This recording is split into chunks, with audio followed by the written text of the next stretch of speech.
Born again, जो कि पुनर्जन्म पर आधारित एक पुस्तक है। इसे लिखने में वाल्टर सेमविक, जो कि एक डॉक्टर हैं, उनका भी बहुत बड़ा योगदान रहा है। वाल्टर सेमविक, जो कि पुनर्जन्म के ऊपर शोध कर रहे थे, वो अपने पूर्व जन्मों को भी जानना समझना चाहते थे।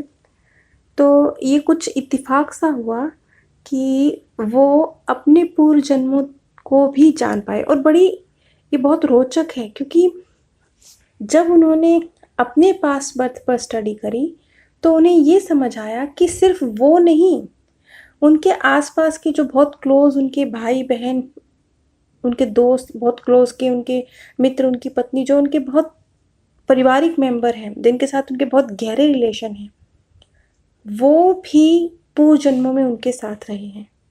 यहाँ मैंने आपके साथ जॉन एडम और वाल्टर सेमविक, इनकी फ़ोटोज़ भी शेयर की हैं। वाल्टर सेमविक जॉन एडम का ही रीबर्थ है। इसी तरह जॉर्ज सेमविक, जो कि उनके भाई हैं, वो पीटर एडम्स का रीबर्थ है। लियो सेमविक, जो उनके तीसरे भाई हैं, वो कॉटन टफ्टस का रीबर्थ है। अब उनका अपनी पास्ट लाइफ के विषय में जो शोध का सिलसिला शुरू हुआ, 1984 में उन्हें लार्क में एक मीडियम से, जो कि आत्माओं से बात कर सकते हैं, उनसे मिलने का मौका मिला। और ये बस अचानक ही हुआ, क्योंकि उन दिनों वो शिकागो में, इलिनॉइस में अपनी डॉक्टरी की जो प्रशिक्षण अवधि थी वो कार्य कर रहे थे। और उनके पास अचानक ही उनके एक दोस्त का फ़ोन आया। उनके दोस्त जानते थे कि सेमविक का पुनर्जन्म के विषय में इंटरेस्ट है, तो उन्होंने उन्हें सुझाव दिया कि एक माध्यम है, जो कि वहाँ की एक स्थानीय किताबों की दुकान है, वहीं पर काम करते हैं, और वो आत्माओं से बात कर सकते हैं और हमारे मार्गदर्शक से बात कर सकते हैं। सेमविक को पहले तो अपने दोस्त की बात पर यकीन नहीं हुआ, लेकिन वो कहते हैं कि उस समय सर्दियों का दिन था और पढ़ाई के अलावा करने के लिए मेरे पास कोई काम नहीं था। तो मुझे लगा कि चलो एक बार चल के देखा जाए, क्योंकि वो बहुत दूर भी नहीं था, वो उन्हीं के शहर में था। तो उन्होंने देखा, चलो एक बार मुलाकात करके देखते हैं, और कुछ नहीं तो मनोरंजन तो होगा ही। जब वो उस माध्यम के पास पहुँचे, बातचीत हुई और माध्यम द्वारा उन्हें कुछ जानकारी दी गई। माध्यम ध्यान की अवस्था में चले गए और उन्हें कुछ जानकारी दी। उन्होंने कहा कि आप पिछले 2 जन्मों की उन्होंने जानकारी दी सेमविक को। उन्होंने कहा कि आप एक अमेरिकी क्रांति के दौर में थे, और उन्होंने ये भी बताया कि सेमविक जो थे वो जॉन एडम, जो कि एक मशहूर अमेरिकी क्रांतिकारी थे,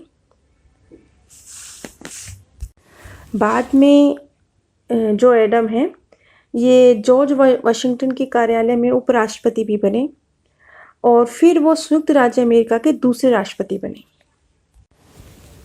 अब ये कोई छोटी बात तो नहीं है, बहुत बड़ी बात है कि सेमविक को ये कहा जा रहा है कि आप जॉन एडम थे, जो कि कितने बड़े व्यक्ति थे। पहले वो उपराष्ट्रपति थे, बाद में वो संयुक्त राज्य अमेरिका के राष्ट्रपति बने। तो जब सेमविक से उस माध्यम ने ये बात कही, तो सेमविक को माध्यम पर ज़्यादा कुछ विश्वास हुआ नहीं।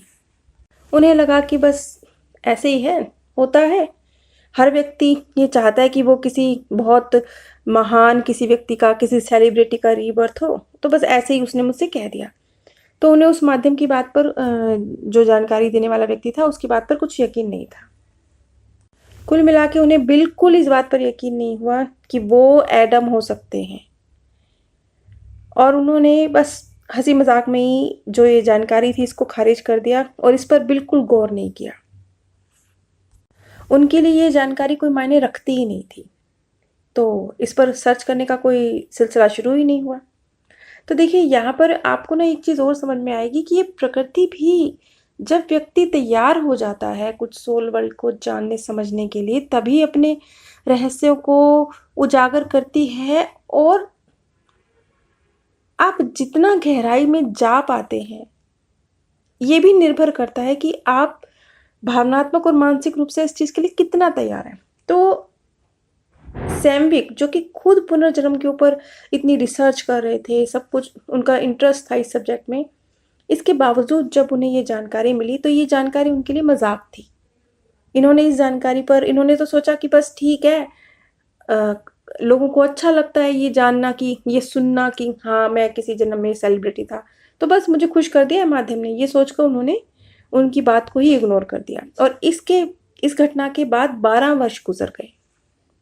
12 वर्षों तक उन्होंने इस बात पर कुछ रिसर्च करने की कोशिश नहीं करी, क्योंकि उन्होंने सत्य ही नहीं समझा ना, उनके लिए तो मजाक थी ये बात। अब ये तो थी 1984 की घटना। इसके बाद 95 में उस समय सैमविक अपनी जो उनकी डॉक्टरी की कैरियर था उसमें पूरी तरह से व्यस्त थे और वो एक हवाई यात्रा पर गए हुए थे। सैमविक बताते हैं कि उस वक्त वो यूनोकल 76 नाम की एक तेल कंपनी में मेडिकल डायरेक्टर के रूप में काम कर रहे थे और उस कंपनी का नारा था द स्पिरिट ऑफ 1776। ये जो अमेरिकी क्रांति हुई थी एक तरह से उसी की भावना पर आधारित था। अब यहाँ पर देखिए तार जुड़ रहे हैं, सैमविक भी अमेरिकी क्रांति का हिस्सा रह चुके हैं। सिर्फ इतना नहीं, अमेरिका के राष्ट्रपति भी रह चुके हैं, उपराष्ट्रपति भी रह चुके हैं। अब ये चीज़ भी किस तरीके से जुड़ती जा रही है, और भी बहुत कुछ कनेक्ट होगा। उनके भाई, उनकी बहन, उनके दोस्त, और भी बहुत सारी चीज़ें निकल कर सामने आएंगी, क्योंकि उस अमेरिकी क्रांति के दौर में अकेले डॉक्टर सैमविक नहीं थे एडम के रूप में, और जो उनके आसपास के करीबी लोग हैं वो भी उस क्रांति में और उस वक्त में उनके साथ थे।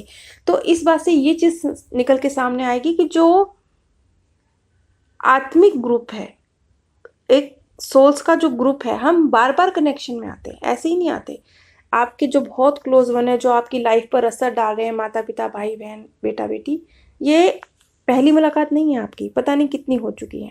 ये बात तो हम वैसे हम क्योंकि हिंदू धर्म से ताल्लुक़ रखते हैं, हमने तो अनेकों बार सुनी है, लेकिन आज एक रिसर्च के माध्यम से तथ्यों के आधार पर इस पर मोहर लगेगी। आगे डॉक्टर सैमविक बताते हैं कि दोपहर का वक्त था और मैं होनोलुलु में, यूनिकॉर्न की ही एक स्थान था, वहाँ पर वो अपने जो सहकर्मी हैं उनका इंतज़ार कर रहे थे, वहीं खड़े थे, अकेले ही खड़े थे।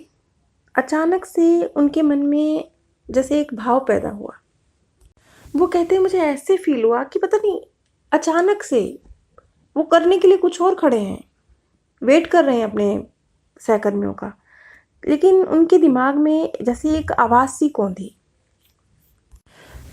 डॉक्टर सैमविक बताते हैं कि ये जो आवाज़ मेरे जैसे जैसे मेरे दिमाग के अंदर कोई बोल रहा है, एक टेलीपैथिक समझ लीजिए ऐसा कुछ मैसेज। तो वो कहते हैं कि ये जो आवाज़ गूंजी, मुझे ऐसे लगा जैसे ये आवाज़ मैंने पहले तो कभी नहीं सुनी है और इसके बाद भी आज तक भी मुझे ऐसी आवाज़ दोबारा सुनने का एक्सपीरियंस नहीं हुआ। लेकिन इतना ज़रूर था कि ये जो आवाज़ मेरे दिमाग में कौंध रही थी, जो संदेश था वो बड़ी एक दृढ़ता के साथ दिया जा रहा था, बिल्कुल स्पष्ट दृढ़ता के साथ। जैसे उनके माइंड में कौंध रहा था कि जॉन एडम, उसके ऊपर रिसर्च करो, पढ़ो उसके बारे में, जानो उसके बारे में। ऐसी एक आवाज़ कौंध रही थी उनके दिमाग में। अब देखिए 12 साल गुजर चुके हैं इस बात को कि वो जॉन एडम का रीबर्थ है जिसने बताया था, 12 साल गुजर गए हैं। 12 सालों तक ऐसा कुछ नहीं हुआ। ये प्रकृति भी इंतज़ार कर रही थी कि डॉक्टर सैमविक का भी सही वक्त आए इस जानकारी का, उस सोल वर्ड से वाकिफ होने का। खैर 12 साल बाद उनके अंदर ये ख्याल बड़ी दृढ़ता के साथ पैदा हुआ कि नहीं, मुझे जॉन एडम के विषय में जानना चाहिए। बस यूं ही से एक अमेरिका के राष्ट्रपति हैं, उनके बारे में जानने की इच्छा हो रही है। खैर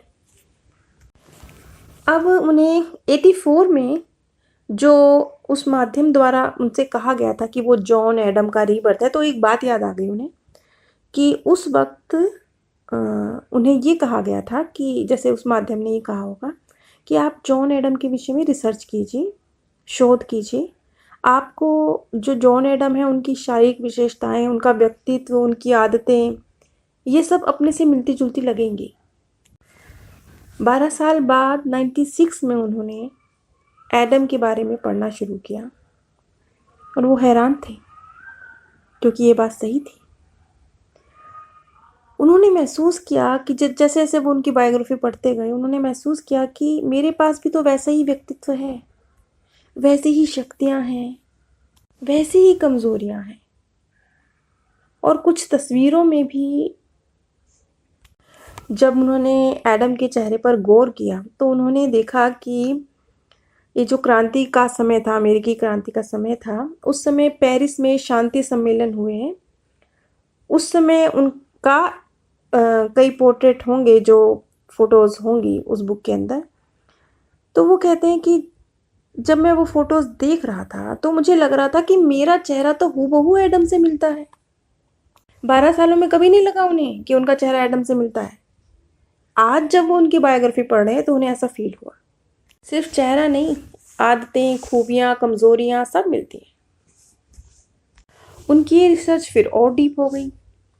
जैसे जैसे वक्त गुजरता गया, उन्होंने महसूस किया कि सिर्फ वो नहीं, 60 लोग, 60 तादाद देखिए कितनी बड़ी है, 60 लोग भी उन्होंने ऐसे पहचाने। ये अब देखिए, ये एक व्यक्ति की अपनी रिसर्च है, तो आप बहुत ज़्यादा नहीं, 60 लोगों को उन्होंने पहचाना है तो प्रूव किया जाए। आप ऐसे बोलेंगे तो बहुत मुश्किल होगा। क्यों? क्योंकि वो अपने विषय में रिसर्च कर रहे हैं। अगर वो 2, 4, 5 लोगों को भी तथ्यों के आधार पर ये साबित कर देते हैं ना कि ये रीबर्थ है, इतना काफ़ी है। 60 लोगों को वो ये खोजबीन करें, इतनी लंबी खोजबीन कोई व्यक्ति कितना तथ्यों तक जा सकता है। लेकिन उन्होंने जितनी डीप रिसर्च करी एडम के बारे में, तो उन्होंने सिर्फ एडम नहीं बल्कि एडम के साथ उस वक्त में 60 और लोग थे, जिन्हों को देखकर सेम्बिक को लगा कि ये लोग आज भी उनके करीब हैं, आज भी उनकी ज़िंदगी में ये 60 लोग उनके आसपास हैं। ये गिनती बहुत बड़ी है, 60। आमतौर पर इतनी बड़ी तादाद नहीं होती हमारे आत्मिक ग्रुप में। आत्मिक ग्रुप के तो खैर ये होंगे भी नहीं, ये दूसरे आत्मिक ग्रुप की भी आत्माएं होंगी उनके साथ, ये उन्हीं के आत्मिक ग्रुप की नहीं हो सकती। जो जैसे आम व्यक्ति हैं, जब वो ज़्यादा से ज़्यादा आपके बहुत क्लोज, आपकी लाइफ पे बहुत गहरा असर डालने वाले ज़्यादा से ज़्यादा 15-20 लोग होते होंगे। जब सैम्विक ने थोड़ी और रिसर्च करी तो उन्हें ऐसा लगा कि, क्योंकि डॉक्टर सैम्विक भी 3 भाई हैं, तो उन्हें ऐसा लगा कि जो एडम का भाई था पीटर एडम, वो उनके दूसरे भाई से मिलता जुलता है। और इसी तरह से सैम्विक का एक तीसरा भाई भी है, लियो, वो भी एक ऑर्थोपेडिक सर्जन है। ये तीनों ही भाई डॉक्टर हैं। तो एक और व्यक्ति था कॉटन टफ्टस, ये एडम इनके साथ क्रांति में शामिल रहे होंगे, इनकी जो अमेरिकन क्रांति में शामिल रहे होंगे, उनकी राजनीति का हिस्सा रहे होंगे। तो ये उन्हें ऐसे लग रहा था जैसे लियो उनका रीबर्थ है, उसकी शारीरिक बनावट, आदतें, क्वालिटीज़ वो सब मिलती जुलती थी। अब ये जो कॉटन टफ्टस है, जो जिसको देखकर उन्हें ऐसा लग रहा था कि जैसे ये लियो का रीबर्थ है, ये भी उस समय पर भी कॉटन टफ्टस उस समय पर भी वो एक डॉक्टर ही था और एडम के बहुत करीबी दोस्त था। पीटर एडम्स और कॉटन टफ्टस, इनकी फ़ोटोज़ भी मैं आप लोगों के साथ शेयर करूँगी। किस तरीके से वो खुद और उनके आसपास जो उनके फैमिली मेम्बर्स हैं, किस तरीके से वो पूर्व जन्मों में उनके साथ रहे हैं और इस बर्थ में भी उनके साथ हैं, इस चीज़ को हम और डिटेल में आगे समझेंगे। नीचे डिस्क्रिप्शन बॉक्स में मैंने आप सभी के साथ इस वीडियो की पिछली कड़ी और मेरे first channel path of peace का लिंक शेयर किया हुआ है। अगर आप मृत्यु के बाद की दुनिया के विषय में और अधिक जानने के इच्छुक हैं तो कृपया मेरे फर्स्ट चैनल पर एक बार ज़रूर विजिट कीजिए। आप सभी पर परमात्म सौंदर्य, प्रेम और आनंद सदैव बरसता रहे। आप सभी दिव्य परम धाम में स्थान प्राप्त